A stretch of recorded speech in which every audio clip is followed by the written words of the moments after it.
Going to have a little video garden for you tonight. A couple videos on animal rights, and then one on the situation with coal, like we talked about last week, with the coal, oil, and LNG that has been. Hopefully, the industry wants to bring it through the Northwest. I was looking at Portland Indie Media just before the show tonight, and I spotted a video that was just posted, and there was a group in town called.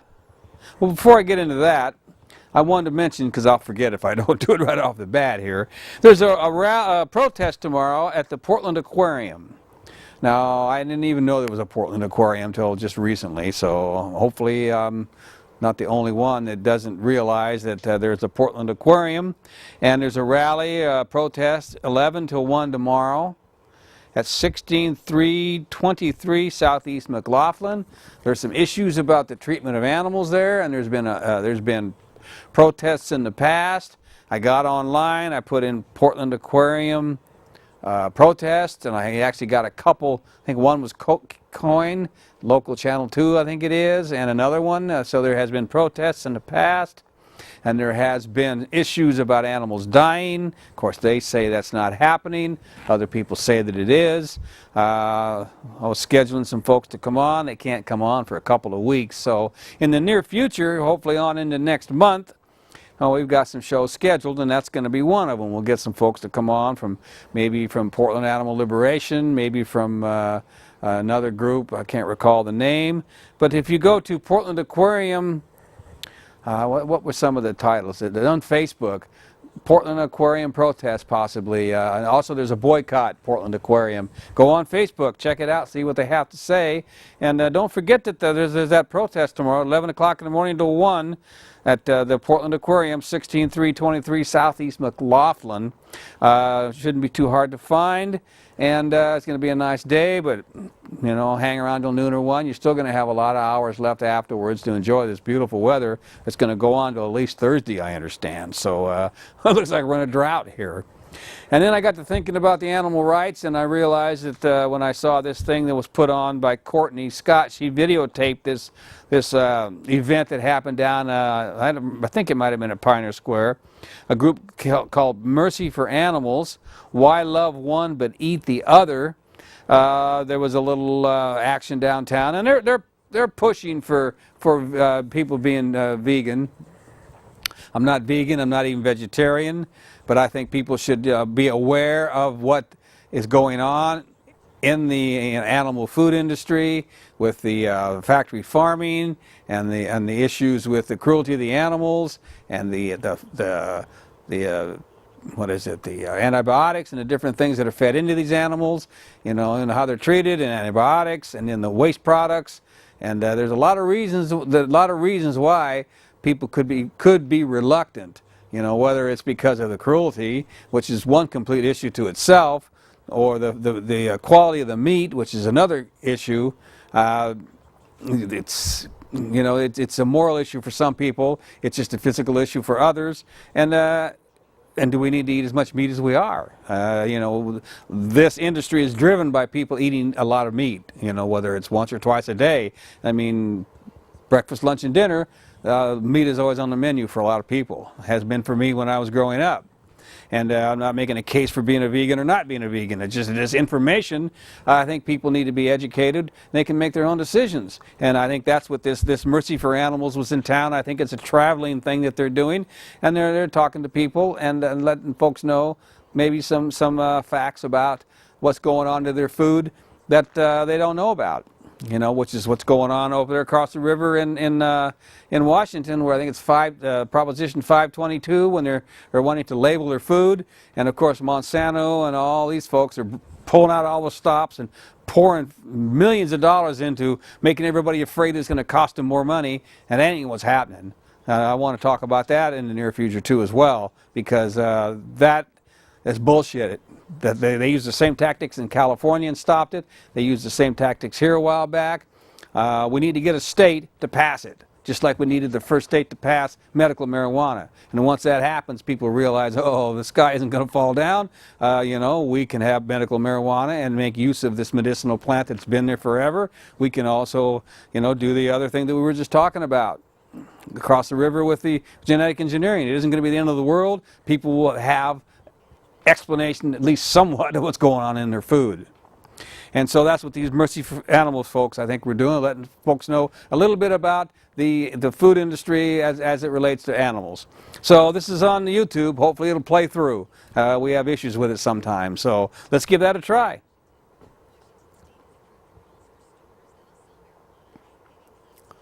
I hope.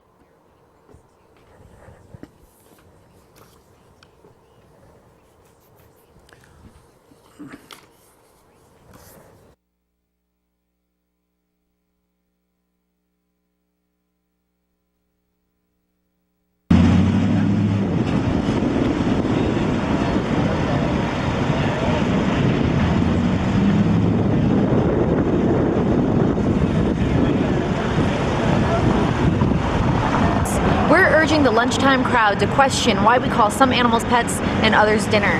The truth is, farm animals experience pain and suffering in the same way as dogs and cats. These animals are subjected to intensive confinement, painful mutilations without any painkillers, abusive handling, and a brutal slaughter. We can all boycott this cruelty by adopting a vegan diet. I'm here to spread awareness about the cruelty that happens, to try and open people's minds to that.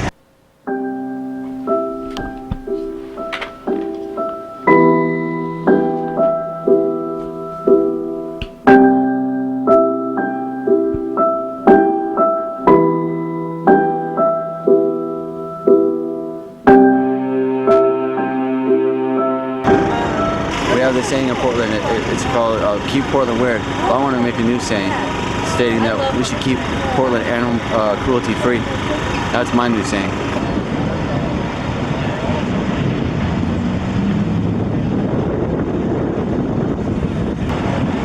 You've all been indoctrinated into a life that tells you that animals are a commodity. They are not.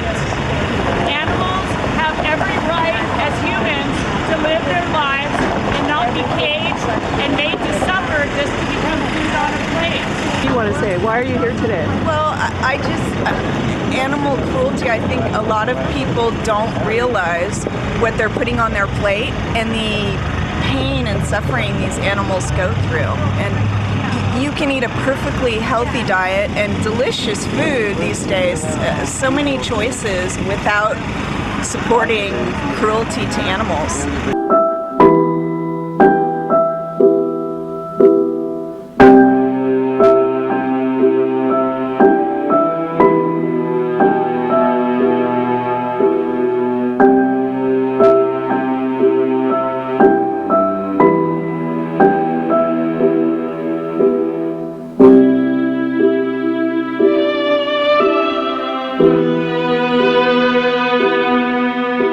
Well, I grew up loving dogs and cats, and one day someone pointed out to me that I was treating dogs and cats with all sorts of kindness, and that I was murdering pigs and chickens and cows, sometimes multiple times a day, by my purchasing choices. And so I changed that, and now I don't kill animals anymore. Make you feel better? It makes me feel a lot better. It makes me feel great. There's not much difference between humankind and other kind. We are all the same living creatures, and they have also feelings like us, feelings of pain, of horror. They want to live just like us. That's why I'm doing this. There's so many zombie movies in the United States today, and I do believe people are behaving as if they were zombies, because if you're not connected to what life is around you, you're not really doing the right thing on earth. So as long as I'm alive for the rest of my life, I'm going to be very conscious of it and try to convince other people that this is the best way to go. The vegan is much healthier for your body. It's proven time and again, and it's easy to do, and there's no reason we can't do it. So we have been going around to different cities. Yesterday we were in Eugene, and now we're in Portland with all of these great volunteers. There is this connection that people are making when they see these signs, and it's good. We're planting seeds so people can maybe think about their food choices and hopefully hopefully change that. All right, thank you. I will try my best, and I will remember. I know about the Monday. Right, About 20% being more a heart attacks occur on a Monday. Okay. And look at all our celebrities and the people that are in the Olympics. There are a lot of celebrities now that are vegan. Okay. Yeah. Okay. Well, thank you very much Thank for you the for your information, time. and I'll make sure that I try to implement this with my family to do better. Oh, bless your heart. Okay. Thank you very much. It's up to us to make a change. All it takes is one person to make a change.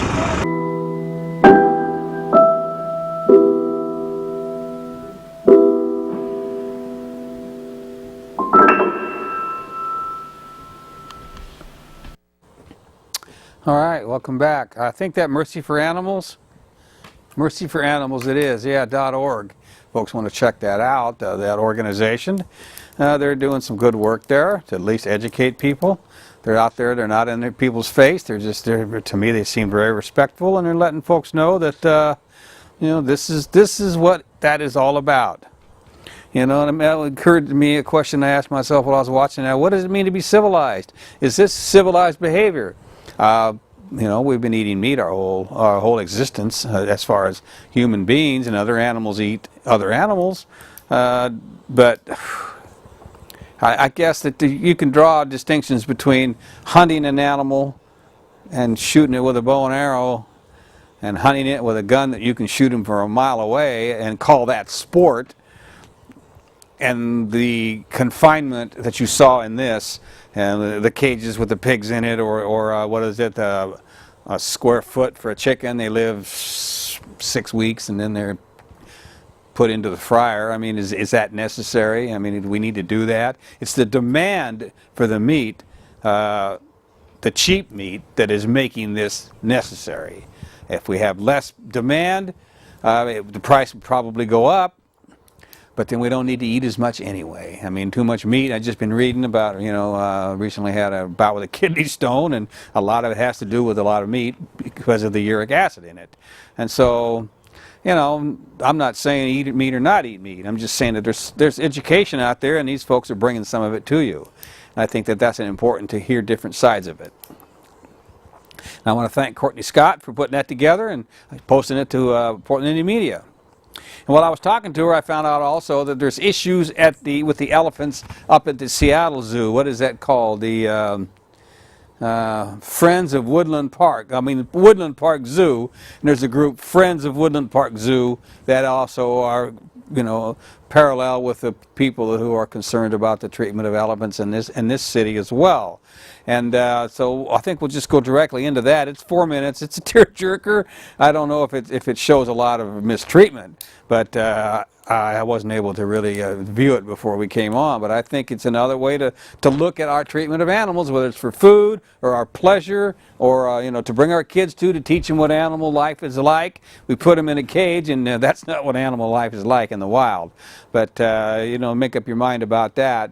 But here's the Friends of Woodland Park Zoo elephant. Back in 4 minutes.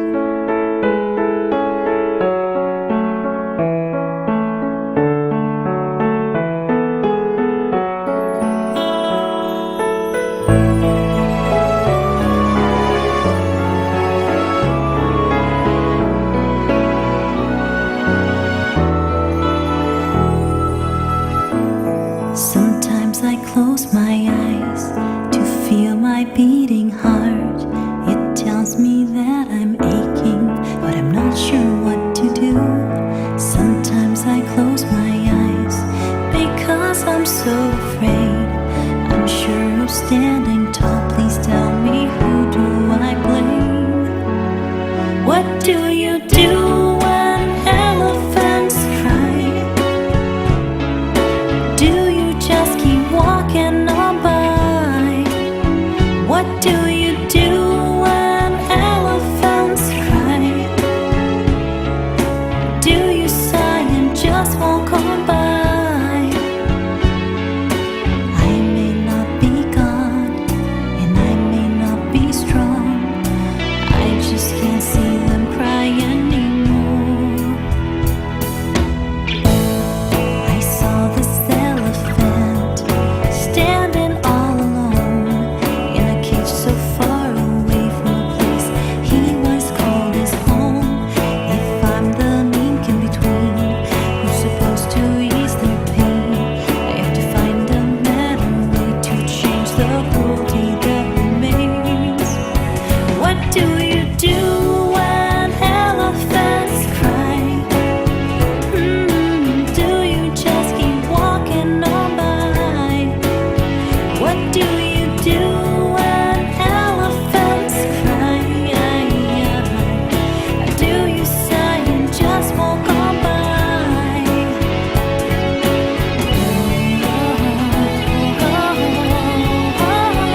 Well, all right, that was a tearjerker, but it lets you know, those animals. I forget their names. Which ones was the one that was exhibiting that behavior, that stress behavior? We put these animals through stress. We put them through pain in order for our pleasure, in order for our food.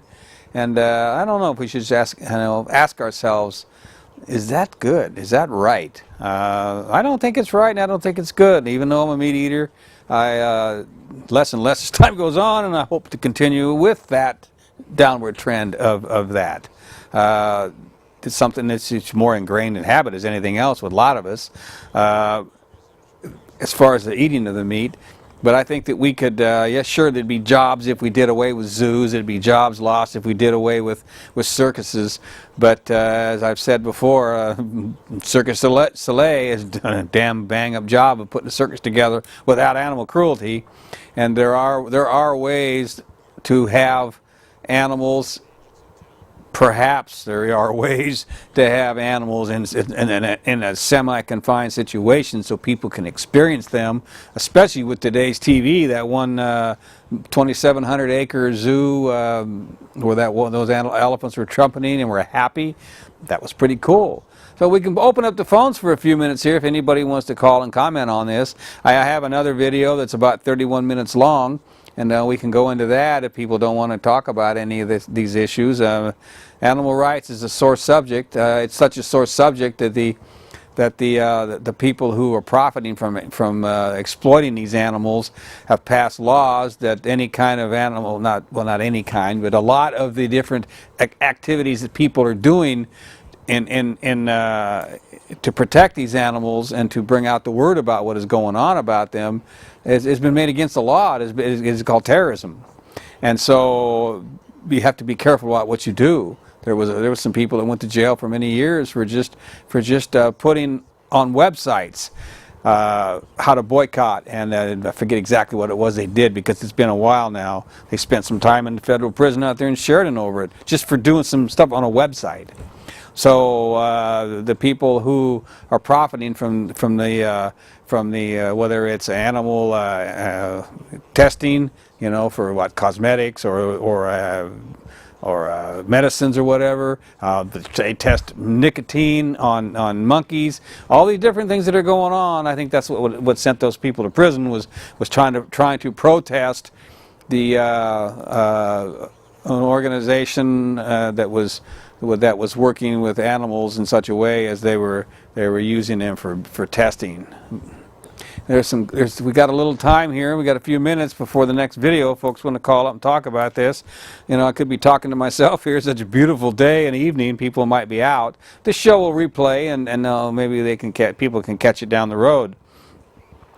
But I was thinking about this distress and this pain. We might get a little metaphysical here, but this distress and this pain. There's been, from time immemorial, there's been talk that we are connected to the animals, we are connected to each other, and it is this disconnect between us and nature that is causing a lot of our problems. And who knows what on other levels that we can't see, what this distress and this pain that we are causing to ourselves within our society, with mistreating the homeless and putting so many people in prison for such little things, and treatment of animals, where all that pain and distress, who knows how it is affecting this connection that is purported to be between us. That is, to a lot of people, that connection is not necessarily just semantic. It is an actual thing, and this could be affecting it. I don't know. It's just something off the top of my head. I was thinking about. Well, that was plain that if we have this connection with animals, that connection is a real thing. It's on. I was reading a while back about a molecular memory. If we have a molecular memory that goes back generations, then why wouldn't we have one with other animals? Unless you don't believe in evolution, that we are connected to through that. So it's just something I was thinking about, and just throw that out there. There's a whole lot more to this universe. What is that quote? There's a whole lot more to the universe, Horatio, than is dreamt of in your philosophy. There certainly is, and we're learning more and more as we go on, and we are learning more and more how important our relationship to animals are, because they have emotional life as well, and it isn't just that they are so far beneath us and we have a dominance over it all, and it doesn't matter. You know, with that dominance becomes the responsibility. With that privilege comes the responsibility of taking care of them. So we've got a little 31-minute clip here. If we don't get any calls here, which, you know, it's kind of up in the air that we are or not, we'll move along to that clip in a couple of minutes. I want to repeat the protest against Portland Aquarium tomorrow, Saturday, whatever that would be, the 19th, I believe, 11 to 1 at 16323, could be 33, but you'll find it there, Southeast McLaughlin. That's an important one if folks want to learn about this. But you can also go to Facebook, Portland Aquarium Protest, find out about it there. Also, when I was putzing around on the internet, I found something called Radioactive PDX.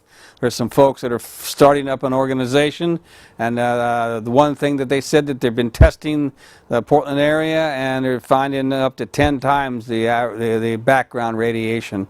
You know, whether it's from Fukushima or whatever, there's radiation there, and it's not surprising. We've been splitting the atom now for what, 60 years, 70 years now, 75 maybe, and there's going to be residual radiation from that, and it is building up possibly.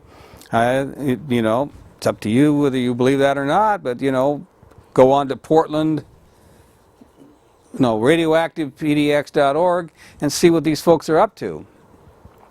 I think it's more or less a blog. You sign up and you can touch bases with them on different subjects within that subject of the radioactivity in the Portland area. There's so many things we don't know, and we're not learning a lot of what's really deeply going on in this country from our corporate media, because, you know, they have skin in the game, and they would not profit as well from an informed public, just like the government would not profit and be able to continue what they do with an informed public. That's why we have people like Snowden and people like Chelsea Manning, who are under such heavy scrutiny and prosecution because of letting the word out in certain areas. We need, in order to be a citizen, to make decent decisions, we need to know something about what's going on. And the government doesn't want you to know. The in-crowd doesn't want the out-crowd to know what the in-crowd is doing. So I see no phone calls, which I didn't really expect anyway. We'll move on to the next video. It's about 31 minutes long. It has to do with I guess it was just a presentation recently of some folks. As some Native Americans were coming through town with a totem pole, they were going from Montana to Canada, protesting maybe the dumping of coal on their land up there at Cherry Point. And there was some speakers and a Native American gentleman who we've played some of this before. So let's move on to that, and we'll be back in about 31 minutes to say goodnight. Totem Pole Journey. A year ago, members of this Lummi tribe ceremonially burned a check reading, "Not even $1 million. Not even $1 million would the Lummi people take to sell off their sacred land," with the settlers' name of Cherry Point. They vowed to refuse money for their sacred land. I repeat the words of their tribal elder, Fran James. "No deals, thank you. All of our elders have always told us to take care of this place. And all of us today have a very big place to take care of. It's our own special planet, home to life, wonders, and spirit. Together with the wisdom, courage, leadership, and artistry of our tribal brothers and sisters, we will all take care of this place. Mother Earth must be protected from greed, ignorance, apathy, and lies. We draw the line The sacred must be protected. Treaty rights must be honored. Now I'll introduce to the stage 3 of our first speakers. The Reverend Alcina E. Boozer, a native Portlander. The Reverend Alcina E. Boozer retired as principal of Jefferson High in 1997. She has served as rector of St. Philip Deacon Parish in Portland, assisting priest at Grace Memorial in St. Stephen, and as dean and chaplain of the upper school at the Oregon Episcopal School. Alcina also served on the boards of TriMet, Loaves and Fishes, and the Ecumenical Ministries of Oregon. She holds a BA from Oregon State University and a master's degree and an administrative certificate from Portland State. She studied for the priesthood at the Church Divinity School of the Pacific. Loving God, you have given us the earth and all that is in it, and on it, above it, and below it. And you've charged us to care for it with reverence. We welcome our travelers who stop for a little while to rest on their sacred journey. For generations, their people have lived and cared for lands from the Powder River Basin to the Great Columbia Gorge and northward to British Columbia. All people everywhere have honored the final resting places of their blessed departed. We know that you are calling us to join in this great effort to protect the sacred places, the lands, people, the jobs, and all who will suffer if those who put profit ahead of stewardship have their way. We pray that the people of all faith communities will come together in support of our travelers who have given of their time and skill and effort to create this totem pole, a symbol of culture, belief, and hope. Spirit of the living, loving Creator, sustain them with courage, maintain them with hope, and touch the hearts of people everywhere to join in their sacred cause. Amen.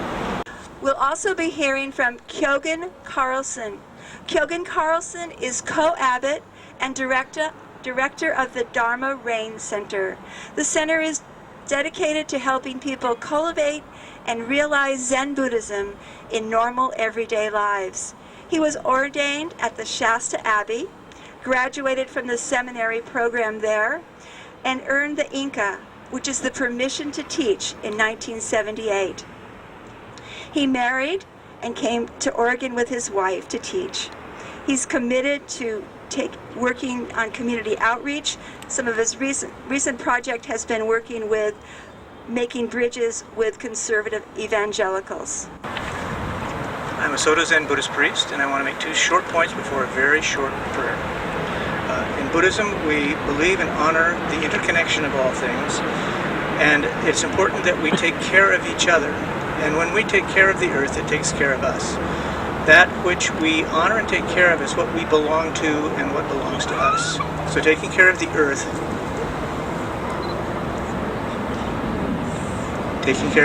is our obligation. Second, Buddhist tradition embraces native traditions. It's been that way all over Asia. In Japan, every Soto Zen temple should have a Shinto shrine, which is the nativist way of honoring place. We are blessed in this country to have a vital and active native tradition. I think of the native elders as our Shinto priests.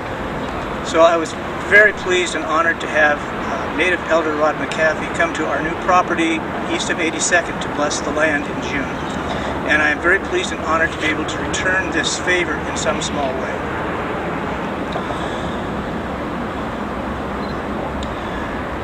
I want to offer the short mantra to Jizo Bodhisattva, who is the Bodhisattva of the Earth Store Bodhisattva. Om ka ka kabisan mae sowaka, Om ka ka kabisan mae sowaka, Om ka ka kabisan mae sowaka. May the prayers and wishes of these good people be heard and answered. May their efforts bear good fruit. May they be well and happy and their children prosper. Thank you for coming and bringing us this blessing of your totem pole. Thank you. And the third person from our faith community will be the Reverend Lynn Smouse Lopez, pastor. She was born in Kent, Ohio.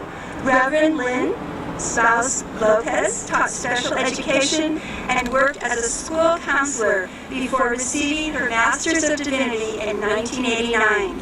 She served as pastor of a bilingual congregation in Los Angeles, where she was involved in gang intervention, prevention work, parenting, community organizing, transitional housing development, justice advocacy, and Hispanic ministries.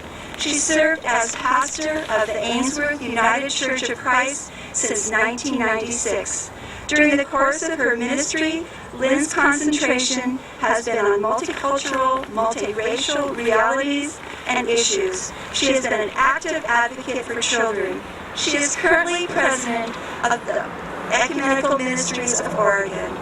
So we'll first be hearing from Reverend Alcine E. Boozer, Kogan Carlson, and the Reverend Lynn Spouse Lopez. It is a privilege to be here. I thank you for being here to the Lumi tribe and the journey, the totem pole journey group. When we're confronted with the powers that be, the apparent powers that be, the ones with money, material wealth, and influence, sometimes it feels like when we want to stand up and raise our voice that we are David going up against Goliath.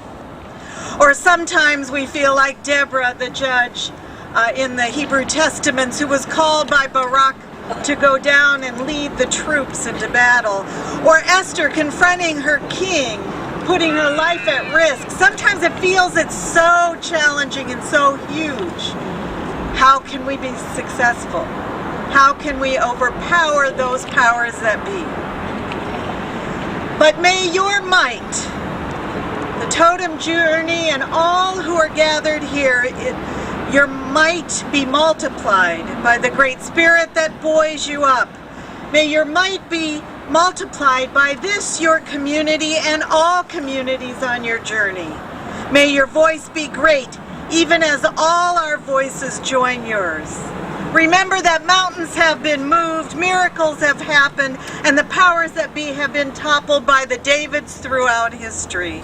May it be so for you, the Lumi tribe, and the peoples of the Northwest, who seek to protect our Mother Earth, our air, our waters, and our lives. Amen. And now I'll introduce Paul Lumley.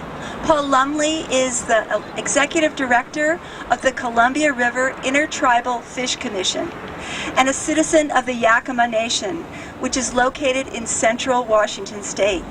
He has extensive history working with Northwest tribes on salmon issues, particularly in the Columbia River Basin.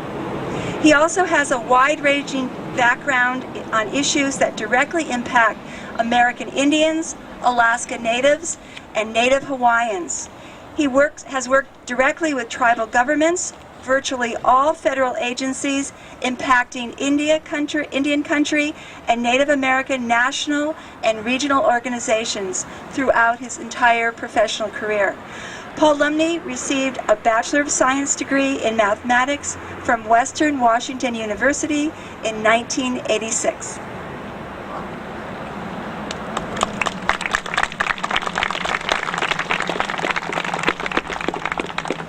Chuck Smaisky, good morning. I want to welcome the Lummi Nation here with their totem pole. Welcome to Portland. I come here with a heavy heart with these proposals in front of us. There are 3 proposals that all directly impact the tribes that live up and down the Columbia River. There's one up there by Boardman, Washington, and just seeing a resolution just on Friday. The Warm Springs tribe just passed a resolution. In that resolution, it opposes all 3 of these proposals and declares it a violation of their treaty rights signed in 1855. The other proposals, too, are just as concerning. Together, they will result in about 18 coal trains per day coming through the Columbia River Gorge. A dramatic increase from what we see now. With those new coal trains will come new railroad tracks. And for anybody who knows the Columbia River Gorge knows that our tribal fishing villages are right there by the river, oftentimes sandwiched Between our villages and the river is a railroad track that we would have to cross just to get to the river. These new railroad tracks are laid, it'll disturb our cultural resources and cause dangers for us just to cross the tracks. Not to mention all the coal dust that comes off of these trains that will go into our lungs, into the river, and into the fish that we all eat. When the tribe signed their treaties in 1855, we reserved the right to fish and hunt in all usual and custom fishing places. We did not include in our bargain the right to eat contaminated fish. We've got to stop these coal trains.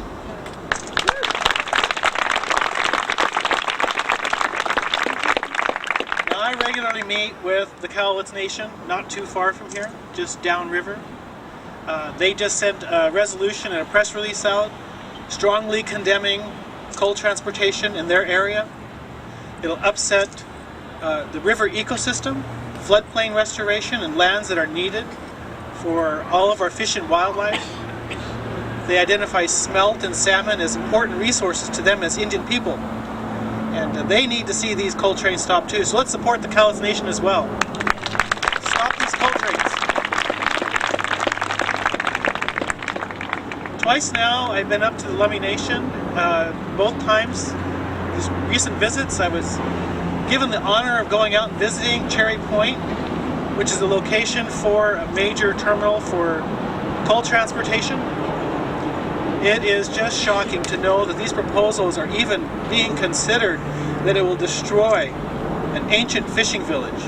It'll destroy one of the most productive fishing grounds in that area, violating the Treaty of the Lummi Nation. It's abhorrent that these are even being considered.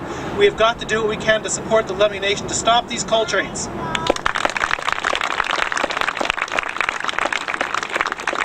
I can't thank the Lummi Nation enough for coming out here and bringing this beautiful totem pole. It's being driven around the Pacific Northwest. With these kinds of events, it gives us an opportunity to unify our voices, to make sure that everyone knows in the Pacific Northwest that we say no to coal. No to coal. No to coal. No to coal. No to coal. No to coal. Thank you. Now we will have a blessing ceremony with Jewel James, Lummi elder and host.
before this. All of us are children of the earth. And we're all held accountable for what we do to the earth. We're really happy to be able to work with my brother Kurt, humble man over there, always hiding amongst the crowd. But he works for the Native American Land Conservancy. We're the House of Tears carvers. My sister here, her dad helped create the House of Tears carvers. He was a big brother to Kurt and I. Taught us a lot about love and culture. Taught us that love and culture and tradition are all the same thing. If you understand it, if you take it to your heart. He always told us to listen with your heart, not your mind. This is the biggest mind that you can ever have right here. It's got to go through the heart to have meaning. And so we appreciate he left those words for us to remind his daughter and grandchild.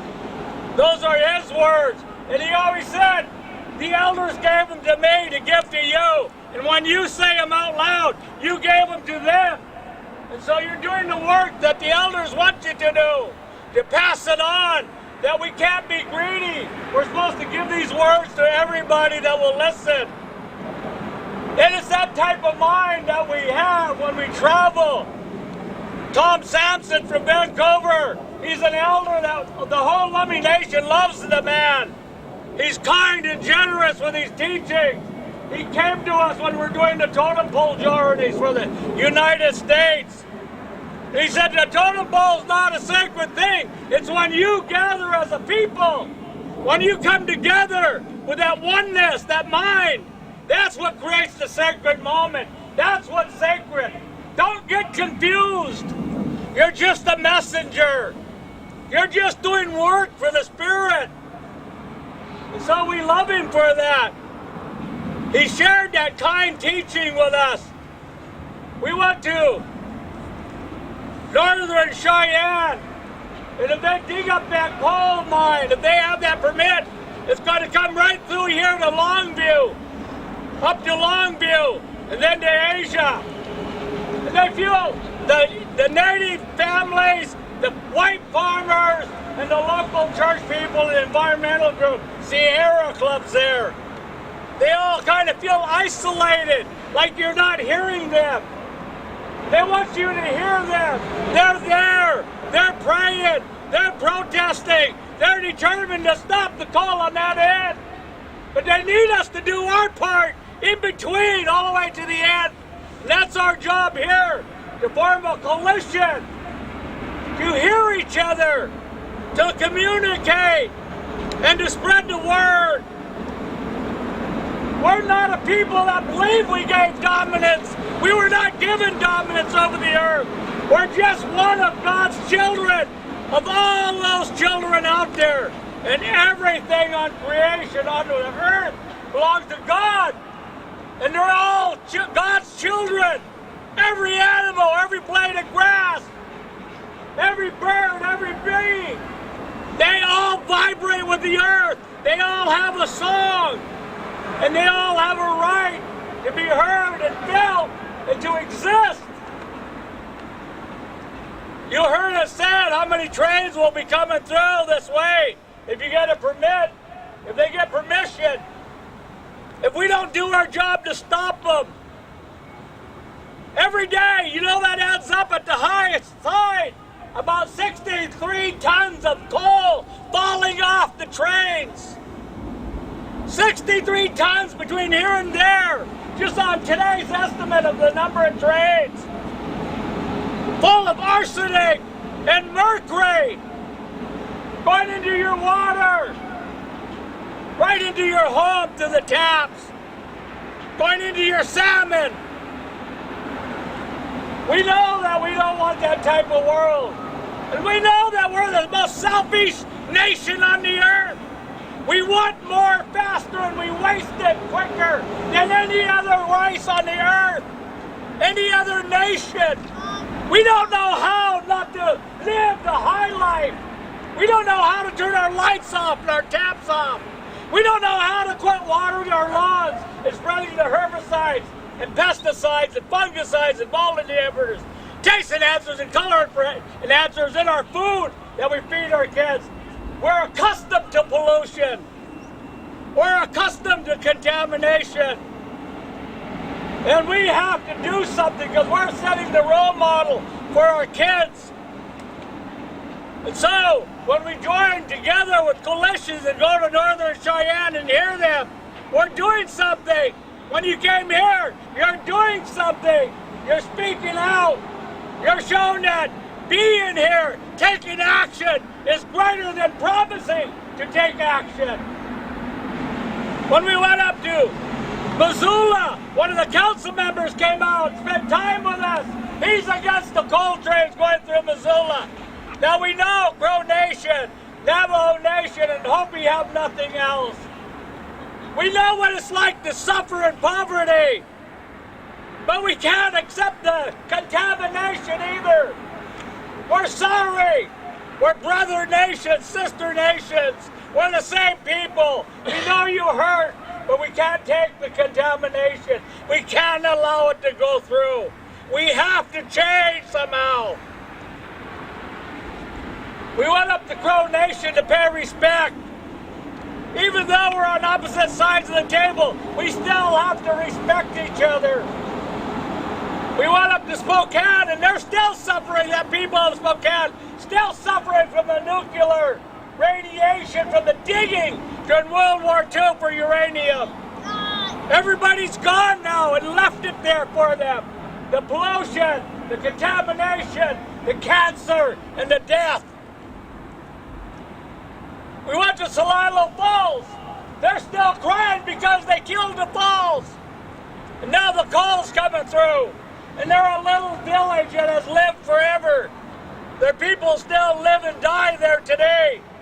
And they want you to hear their voice. And I know Columbia River hears them. I know the group that protects the Columbia River hears them.